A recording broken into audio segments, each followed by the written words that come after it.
Hahaha, apa kabar sahabat artikel MOBA? Kali ini, saya akan membacakan lanjutan alur cerita pemuda kaya. Tapi sebelum mendengarkan kisahnya, silakan cari posisi yang nyaman, jauhi keramaian, dan jangan lupa, pasang handsetnya. Dan inilah, lanjutan alur cerita pemuda kaya, pemilik puluhan bisnis, yang hidup sederhana. Episode 117. Di episode sebelumnya, Pak Franky yang mendengar berita dari kakaknya, yang tidak lain adalah Pak Simon. Ia pun langsung menyuruh beberapa anak buahnya mendatangi rumah Erika. Sementara Pak Simon, yang saat itu sedang bersama Letty. Terdengar saat itu, Letty berkata, "Maaf Pak, apa Bapak tidak merasa ada yang aneh?" ucap Letty. Mendengar ucapan itu, Pak Simon pun mengerutkan keningnya, lalu berkata, "Aneh? Aneh gimana maksud kamu?" "Ya anehlah Pak," sahut Letty, lalu kembali melanjutkan perkataannya. "Coba Bapak pikir deh soal siaran si Erika kemarin. Sampai sekarang, kita tidak mendapat komplain dari pihak perusahaan Orion," ucap Letty. Mendengar ucapan itu, Pak Simon pun berkata, "Iya, terus anehnya itu di mana?" ucap Pak Simon. Setelah itu terdengar lagi, Erika berkata, "Saya jadi kepikiran Pak, jangan-jangan teman si Erika kemarin itu benaran presidir perusahaan Orion," ucap Letty. Mendengar ucapan itu, Pak Simon pun langsung tersenyum sinis, lalu berkata, "Alah enggak mungkin. Kemarin kamu lihat sendiri kan. Masa presidir dari sebuah perusahaan raksasa, datangnya pakai motor butut," ucap Pak Simon. "Iya juga sih Pak," sahut Erika, lalu ingin kembali melanjutkan perkataannya. Namun, belum sempat melanjutkan perkataannya.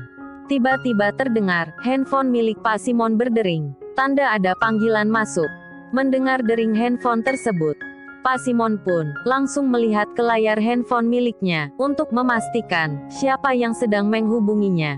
Setelah mengetahui bahwa ternyata yang sedang menelponnya adalah Franky, Pak Simon pun bergumam, "Hehehehe, sepertinya anak buah Franky sudah memberi pelajaran pada si Erika," gumam Pak Simon, seraya menerima panggilan tersebut. "Halo, bagaimana? Apa anak buahmu sudah memberi pelajaran pada mantan karyawanku itu?" ucap Pak Simon sesaat setelah menerima panggilan tersebut. Mendengar ucapan itu, Franky pun berkata, "Barusan anak buahku memberi kabar padaku.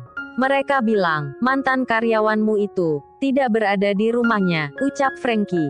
Mendengar ucapan itu, Pak Simon pun kembali berkata, "Oh pasti dia berniat kabur, awas saja, kalau sampai saya menemukan dia." "Sudahlah, kakak tenang saja, nanti biar anak buahku yang mencari mantan karyawanmu itu," ucap Franky. Mendengar ucapan itu, Pak Simon pun berkata, "Oke, kutunggu kabar baik darimu," sahut Pak Simon, lalu menutup panggilan tersebut. Sementara Letty yang juga mendengar obrolan antara Pak Simon dan Franky, ia pun langsung berkata, "Apa, sepertinya si Erika kabur ke kampungnya, tempat orang tuanya tinggal. Kalau Bapak mau, saya bisa mengantar Bapak ke sana," ucap Letty, mencoba memanas-manasi Pak Simon. Mendengar ucapan itu, Pak Simon pun berkata, "Apa benar kamu tahu tempat tinggal orang tua si Erika?" "Ya saya tahu Pak, karena Erika pernah mengajak saya ke sana," sahut Letty. Mendengar ucapan Letty, Pak Simon pun tersenyum, lalu berkata, "Ya baiklah, besok kita langsung ke tempatnya orang tua si Erika. Nanti saya akan meminta Franky untuk menemani kita ke sana," ucap Pak Simon.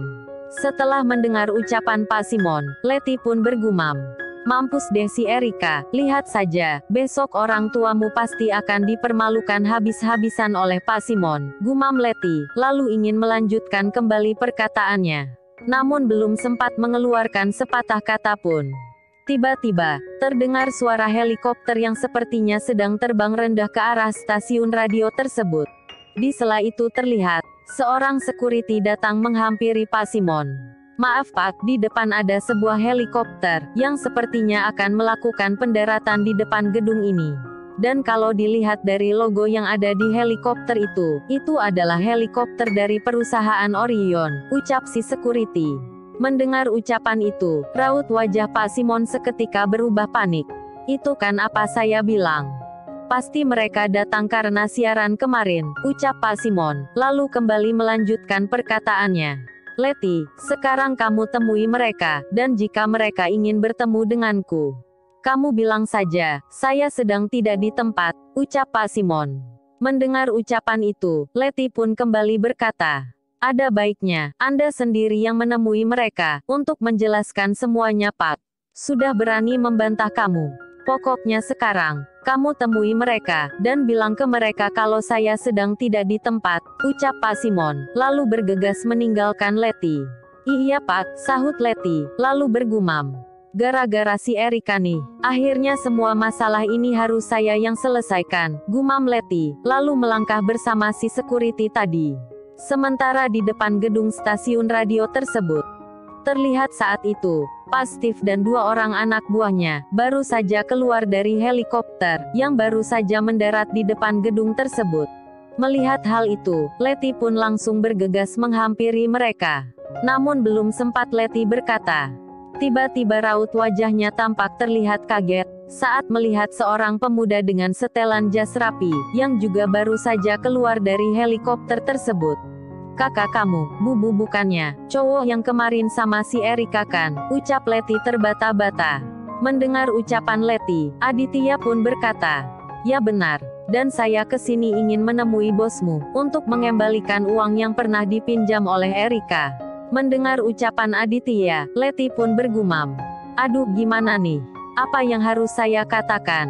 Apa saya harus bicara sesuai dengan ucapan Pak Simon tadi, gumam Letty. Lalu setelah berpikir sejenak, Letty pun berkata, oh itu, Pak Simon ada di dalam. Kalau gitu, tolong antarkan saya menemui dia, ucap Aditya. Iya, Tata tapi sebelumnya, apa benar, kamu ini presidir dari perusahaan Orion, ucap Letty. Mendengar ucapan itu, Pak Steve pun berkata, ya benar, beliau ini adalah presiden direktur di perusahaan Orion, ucap Pak Steve. Setelah itu terdengar, Aditya berkata, jadi bagaimana? Apa sekarang Anda bisa mengantar saya? Iya Pak, mari saya antar, sahut Letty yang terlihat gugup. Setelah itu terlihat, Aditya bersama Pak Steve dan dua pengawal lainnya, melangkah mengikuti Letty untuk menemui Pak Simon. Setelah sampai di depan pintu ruangan Pak Simon, Letty pun langsung mengetuk pintu tersebut. Iya silakan masuk, ucap Pak Simon dari dalam ruangan tersebut. Mendengar ucapan itu, Letty pun langsung membuka pintu tersebut dengan perlahan. Oh kamu ternyata, ucap Pak Simon, lalu kembali berkata, bagaimana? Apa sudah kamu jelaskan pada orang-orang dari perusahaan Orion, ucap Pak Simon. Mendengar ucapan itu, Letty pun berkata, anu Pak, presidir perusahaan Orion, ingin bertemu dengan Bapak, katanya, dia ingin. Ingin apa? Apa kamu tidak dengar yang tadi saya katakan, ucap Pak Simon, memotong perkataan Letty. Setelah itu terdengar lagi, Pak Simon berkata, sekarang kamu kembali temui mereka, dan bilang seperti yang saya katakan tadi. Tapi Pak, sudah, tak ada tapi-tapian, sekarang keluar dari ruanganku, ucap Pak Simon dengan nada membentak. Saat itu terlihat, Erika ingin kembali berkata. Namun tiba-tiba, dua orang berbadan tinggi besar, datang dan langsung mengetuk pintu ruangan tersebut. Sementara Pak Simon, yang lagi-lagi mendengar pintu ruangannya diketuk, ia pun langsung berkata, ada apa lagi, ucap Pak Simon yang makin terlihat emosi. Maaf Pak, kami anak buahnya Pak Frankie, ucap salah satu pria berpostur tegap. Terlihat pula saat itu, dua orang tersebut melihat ke arah Aditya dan Pak Steve, yang juga sedang berdiri di depan pintu ruangan tersebut. Sementara Pak Simon mendengar ucapan itu, beliau pun langsung menyuruh kedua orang tersebut untuk masuk. Maaf Pak, kami tak bisa menemukan orang yang Anda cari, ucap salah satu anak buah Frankie.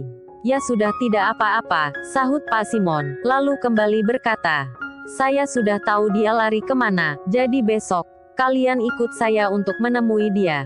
Baik Pak, menolak perintah dari Anda, sama saja menolak perintah Pak Frankie, ucap kedua pria tersebut. Mendengar ucapan kedua pria tersebut, Pak Simon pun tertawa, lalu berkata, hahaha, Erika, mau main-main dengan saya ya? Lihat saja besok, jika saya tidak menemukanmu, maka orang tuamulah yang akan menjadi gantinya, ucap Pak Simon. Sementara Aditya mendengar ucapan Pak Simon, Aditya pun berkata pada Pak Steve, "Pak Steve, tolong Anda berjaga di sini, karena saya akan masuk ke dalam. Sepertinya mereka punya rencana jahat terhadap keluarganya Erika." "Baik Tuan," sahut Pak Steve, tanpa mempertanyakan perihal tentang Erika. Setelah itu terlihat, Aditya pun langsung membuka pintu ruangan tersebut. "Oh, jadi seperti ini cara Anda memperlakukan karyawan Anda," ucap Aditya, sambil melangkah ke arah Pak Simon. Melihat kedatangan Aditya, Pak Simon pun langsung menyuruh kedua anak buah Frankie untuk menghentikan Aditya. Mendengar perintah tersebut, salah satu anak buah Pak Frankie pun langsung bergegas untuk menghajar Aditya. Namun belum sempat menyentuh Aditya, tiba-tiba terlihat Aditya melayangkan tinjunya ke arah anak buah Frankie, hingga membuat pria berpostur tegap tersebut seketika tumbang. Melihat anak buah Frankie yang dihajar oleh Aditya, Pak Simon pun langsung berdiri dari tempat duduknya. "Hei, apa kamu tahu sedang berurusan dengan siapa? Jika adikku sampai tahu masalah ini, maka tamatlah riwayatmu," ucap Pak Simon, sambil menunjuk-nunjuk ke arah Aditya. Sementara Aditya mendengar ucapan itu, ia hanya tersenyum lalu berkata, Sebaiknya masalah ini jangan sampai diketahui oleh adik Anda. Karena jika dia tahu dan ingin berurusan denganku, maka riwayatnya lah yang akan tamat," ucap Aditya. Mendengar ucapan Aditya, yang seolah meremehkan Frankie, salah satu anak buah Frankie pun berkata, "Hei, apa kamu tidak kenal Pak Frankie? Sampai saat ini, belum ada seorang pun yang berani berbicara seperti itu tentang bos saya. Jadi apa yang bisa bosmu lakukan pada saya?" ucap Aditya, sambil melangkah menghampiri pria tersebut. Sementara Pak Steve mendengar suara yang berasal dari dalam ruangan, yang mulai terdengar tegang. Ia bersama kedua anak buahnya pun langsung bergegas masuk ke dalam ruangan tersebut. "Apa yang terjadi Tuan?" ucap Pak Steve. Mendengar ucapan itu, langkah Aditya pun terhenti. "Oh, tidak ada apa-apa, jadi Pak Steve tenang saja," sahut Aditya. Sementara Pak Simon mendengar Pak Steve menyebut Aditya dengan sebutan Tuan, ia pun langsung melayangkan pertanyaan pada Pak Steve. "Maaf Pak, siapa sebenarnya pemuda ini?" ucap Pak Simon. Mendengar pertanyaan itu, Letty yang dari tadi hanya berdiri mematung pun berkata, "Anu Pak, dia ini presidir dari perusahaan Orion." "Benar yang dikatakan Nona ini, beliau ini adalah bos kami," lanjut Pak Steve. Mendengar ucapan Pak Steve, seketika mulut Pak Simon pun langsung terbungkam. Di sela itu terdengar, Aditya berkata, "Saya kesini hanya ingin memenuhi janji saya pada Anda." "Tak taunya saya disambut seperti ini," ucap Aditya, seraya mengeluarkan sebuah amplop, dan langsung diserahkan ke Pak Simon. "Ini hutang Erika pada Anda," ucap Aditya, lalu kembali melanjutkan perkataannya. "Dan satu hal lagi, jika sampai terjadi apa-apa pada Erika dan keluarganya, maka Anda akan berurusan dengan saya. Ayo Pak Steve, sekarang kita kembali ke kantor, sebab masih banyak urusan yang harus saya selesaikan," ucap Aditya, lalu keluar dari ruangan tersebut, diikuti oleh Pak Steve dan kedua anak buahnya. Sementara Pak Simon terlihat saat itu, beliau menghampiri Letty. "Kenapa kamu enggak bilang kalau dia adalah presidirnya perusahaan Orion?" Mendengar ucapan itu, Letty pun berkata, "Tadi saya mau bilang ke Bapak, tapi Pak Simon tidak memberi saya kesempatan untuk bicara," sahut Letty.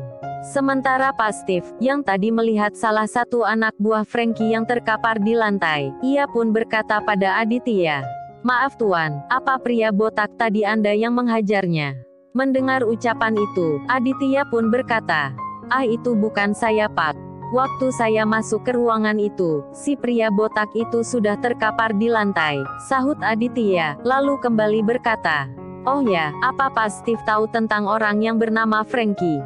Mendengar ucapan Aditya, ekspresi wajah Pak Steve pun langsung berubah. "Ya saya tahu Tuan. Pak Frankie adalah orang yang selalu menghalalkan segala cara dalam menjalankan bisnisnya. Sudah banyak pengusaha yang bergerak di bidang agrobisnis yang disingkirkan oleh mereka. Mendengar ucapan itu, Aditya pun berkata, "Memangnya latar belakang bisnis Pak Franky adalah agrobisnis ya?"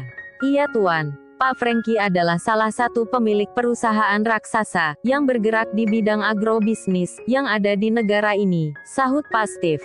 Mendengar ucapan itu, Aditya pun bergumam. Memangnya bisnis seperti apa yang digeluti orang ini, sampai harus menyingkirkan para pesaing bisnisnya, gumam Aditya. Lalu bagaimana kelanjutan kisahnya? Apakah Aditya akan bertemu dengan Pak Franky, yang ternyata adalah pengusaha di sektor agrobisnis, sama dengan bisnis yang selama ini digeluti oleh Aditya? Tunggu kelanjutannya, di episode selanjutnya.